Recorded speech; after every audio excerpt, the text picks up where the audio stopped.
Hockey Inside Out, brought to you by Videotron.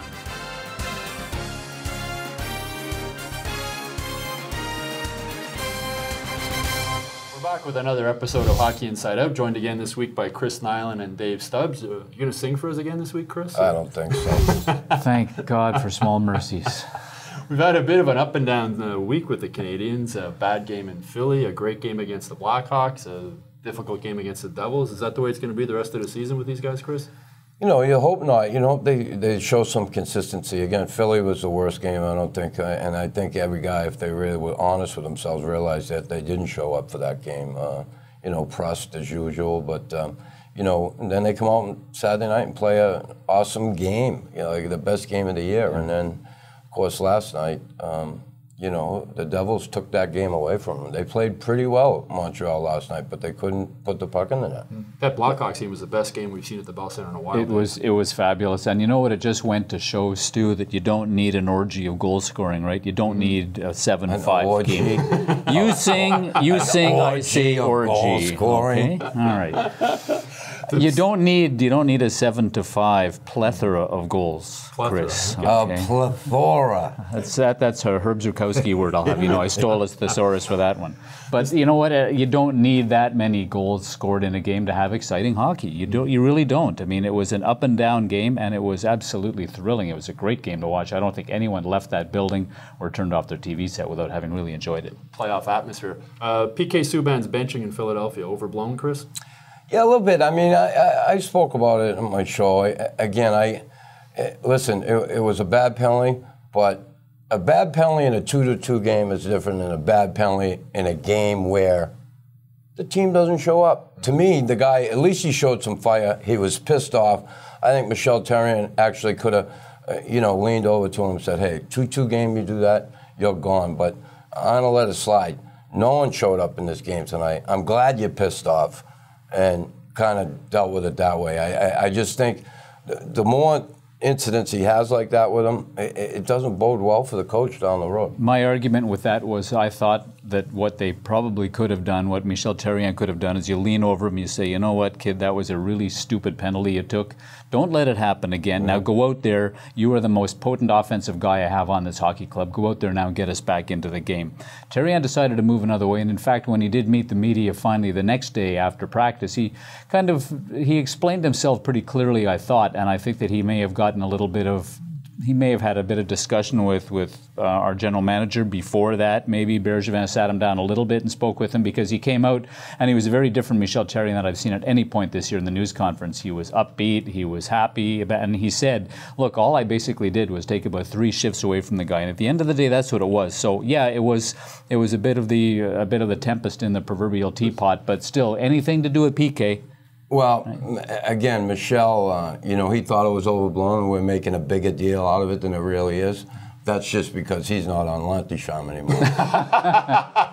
He got his licks in when he was sitting on that panel. You know he did. Yeah, well, if they left their best player on the bench for 10 minutes when they were down by 2 goals, I think he penalized the team maybe as much as he Yeah, that was the interesting thing. He said that it's team first, it's the team concept. Well, just the very action that he took by taking the best player that he has, the best offensive guy, and parking him, and essentially telling everyone on the bench, look, I mean, I'm just going to take the guy who gives us one of the best chances to get us back into this game, and I'm going to sit him down, and then not to pull your goaltender when you're down in the last couple of minutes by saying that our team essentially sucked during the course of this game, and I'm not even going to give you guys a chance to get back into it. That, I think, was putting Michel Therrien's ego ahead of the team, and that's what I had the problem with. Never mind being benched. You were once made a healthy scratch by your buddy Jacques Lemaire. Yeah, and, it was a good thing. I was really pissed off at the time, but I was a roommate with Perry Turnbull at the time, and we had an afternoon game, and we had a breakfast with the team, and then a meeting afterwards. Well, we ordered room service, ate in the room, and then we're going to go to the meeting. But, not with Jacques. Jacques was having breakfast with the team. And a lot of times we didn't have coaches there. And he was new. It was his first game. And he benched me along with Turnbull, said, you're not playing tonight. And I didn't play. And I remember going in the Boston Garden, and Turnbull said to me, let's go in the warm-up. I'm going to go in the warm-up. I'm going to put my equipment on. I'm going to show him that I want to play. Did you make that call yourself? About time, Perry. But I said, listen, I'm not going to give him the satisfaction of telling me to take my stuff off. So I didn't. I went down the brass rail in the Boston Garden with my friends and my brother. I got drunk, got on the plane afterwards, and I gave Jacques Lemaire and Serge Savard a real mean look getting on the plane, and Serge just laughed at me. Oh, was I pissed off. I find it funny, actually, that you could actually decide whether you were going to take warm-up or not yourselves. I'm trying to imagine that in today's NHL. Well, he did. He put his equipment on, Perry. He went out and took the warm-up. Good for him. And the coach said, see you later. Yeah. Now, Dave, you had a one-on-one sit-down with Andrei Markov recently. His contract's up at the end of the year. What should the Canadiens do? I think the Canadiens have to get Andrei Markov back under contract. I think that Markov is probably going to look for a minimum of 3 years. He may want 4. You never know if Markov is going to say, look, I'm 35 years of age. And he told me point blank, he said, I would like to finish my career in Montreal. This is where I came into the league. This is the only NHL team. I know I'm comfortable here. I like this. But he said the decision clearly is not solely mine. That said, I think what the Canadiens may want to do is it'd be 7 years now of contracts for Markov. The 4-year deal that he signed in 2007 and the 3-year deal that he signed in 2011, every single year was for $5.75 million. Maybe what the Canadiens want to do is give Andrei Markov a little more money at a little less term. That may be what they will want to do, because I don't think money is really going to be the issue with his contract signing with the salary cap going up. Yeah, I look at this again. He couldn't wait to get the KOV on that last contract because he knew his knee was questionable. He signed a good deal for a guy who was in tough shape. He's made a great comeback from that. There's no question about it. I think here's a guy who hasn't tested the free agent waters, and he'd like to stay here, but imagine what kind of money he could get on the open market. Twice he's had the chance to do it, Chris. Twice he's had the chance to do it. And he hasn't. So, I mean, if they don't give him something that will obviously satisfy him, again, he could take it and take the security, but he could also explore the option, getting paid $7 million a year.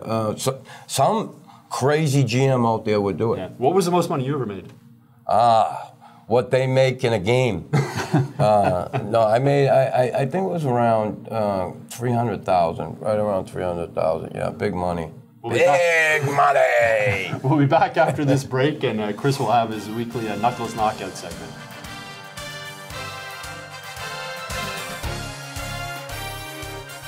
Here's this week's Knuckles Knockout.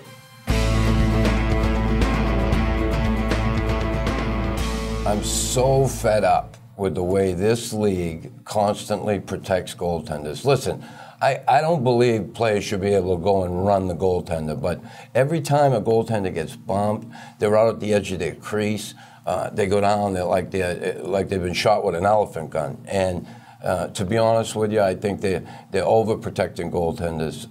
There's been a whole lot of goals this year disallowed because of incidental contact, and that's just what it is, incidental. So, I think it's time. A guy like Brendan Gallagher makes his living right around there, and he's good at it. And I think he tries to avoid as much as he can, but then he also will turn his toes toward the goaltender at times. But I think they overdo it with calling the penalties when it comes to contact with goaltenders. It takes something away from a lot of guys' games. It's nearly Academy Award season, Chris. I mean, goaltenders have learned how to act over the years. I mean, I'm not going to say they're soccer players the way they go down, but I'll tell you something. You see some goalies barely get brushed, and they literally go ass over tea kettle. I mean, it's a mess. I mean, got more protection on than anybody out there, too. Yeah, they are. So the goaltenders are going to do what they are going to do to get the calls, and they are getting the calls. So that's one of those things that the NHL, I think, has to look at. I mean, the incidental contact, you're right. It's just much too gray an area right now, and the goalies, I think, are getting away with a little too much. And I think, having said that, Carey Price and Peter Budaj are never going to talk to me again. Should they be allowed to kick the puck in the net? I've always said that. I mean, that's a skill. It's a skill in the NFL. Yeah. Honestly, a lot of times you're in a situation out there where you can't get it with your stick. You're tied up. Someone's all over your back, and if you can get it with your foot, I truly believe you should be able to kick it in. What's the big deal? I mean, I don't know why they don't do it. Is it because, if someone kicks it, you might kick somebody else in the skate? I mean, you know what happens, Chris? They get hit with shots that are going, 90 miles an hour. And Chris, you've got the stick in front of your skate blade, and you kick your stick, and the puck goes in the net. That's going to count because it's going in off the blade, even though it's a direct kicking motion. There just happens to be a blade of a composite stick between the puck and your skate. So yeah, I agree. I mean, it's a skill, and some guys, I mean, just the way they move. I mean, there are some incidents there where guys are being spun in the crease, and they're pivoting, and they're deflecting in, and then it becomes a judgment call, a very subjective thing. Was that directed in? I think it's just, try to take some of that subjectivity out of it. I mean, if a guy can kick the puck into the net, hey, good for him.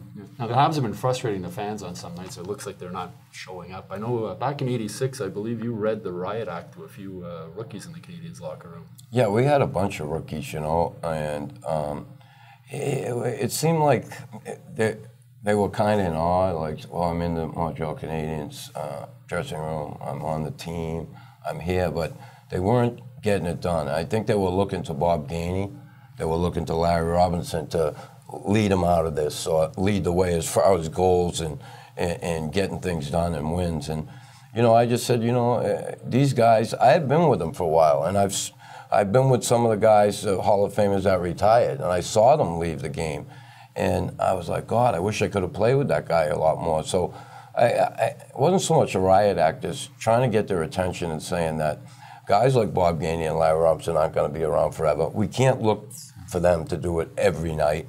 Sure, they can lead the way, but we're going to have to, all of us, have a more prominent role in this team and step up to take some heat off of those guys, and maybe we can do something here. Example is an amazing thing, too, because last night after the New Jersey game, Peter DeBoer was telling us, how can you be anyone who is less than 40 years of age in the New Jersey Devils locker room and look at what Martin Brodeur and Jaromir Jagr are doing and then go out and dog it? He said, I mean, these guys, they understand. I mean, if you have two 41-year-old athletes who are out there essentially playing 10, 12 years younger than the calendar says, and to see the way they're going, I mean, it's a remarkable thing to watch those two guys perform. You hope Rene Bourque was watching them maybe last night. I know when he was on the power play, our friend Chris Stevenson from the Ottawa Sun sent out a tweet that reminded him of the McDonald's commercial. I went, what? Yeah, I actually this morning on Twitter on my way into our taping here today, I had some reference to hoping that my old friend Denny Coderre, the mayor of Montreal, would name Barney Rubble his man in charge of the infrastructure of the city, the way it's falling down around our ears.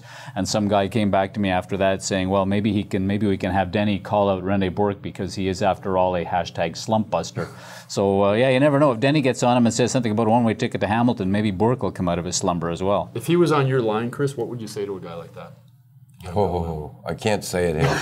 Yes, you can. We're uncensored here. I really can't say it here. No, I'd say, listen, stop pulling your weight. I mean, you show up one game, you look like, Marc Messier, and then, although he hasn't really looked like him at all yet, I'll be honest with you, to me, he looks often that he doesn't go that extra mile. He doesn't pay the price. He just kind of takes his time out there. And, listen, I talked to a guy about him last week, coach in Florida, and Brian Skrulin, a guy who knows what it is to work, no question about it. I said, what's going on with Rene Bourque? And he said, Chris, I had him in Calgary there. He played unbelievable.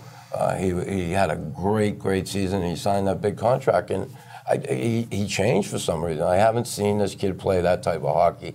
The type of hockey played back in Calgary. Calgary fans will every now, the Calgary fans will get on to us and say, the Rene Bourque that you saw tonight, well, that's the Rene Bourque we had in Calgary. And that's the frustrating thing, because the guy has a skill set. There's a toolbox there. He can play the game of hockey, but you know what? When you either mail it in or you're invisible, I mean, that's absolutely the worst thing, because you do have the skill, and we have seen flashes of it. So I don't know if it's a matter of something simply as an extension cord coming out of the wall, but you know that the guy has the ability. You just need him to turn it on every now and then. Well, Kelly Hrudey of Hockey Night in Canada is not known for being a hat-trick guy for athletes. Here's what he said 2 months before the Canadiens got Rene Bourque. Who in the world would trade for this guy? Come on, that's a joke that they're saying that teams are calling for him. His passion meter, it's not low on a scale of 1 to 10. It's turned off. This guy has to learn that you actually have to have passion in a game. You have to, and you can play with hatred. It's pretty strong words. Yeah, it is, and he obviously watched the kid play and saw him over the course of time. And again, it's a difficult enough game to play, but if you don't go out there, especially with the skill set that he has, and put that drive and that determination, and you want to win, you want to pay the price, you want to do it for not only a team but for yourself.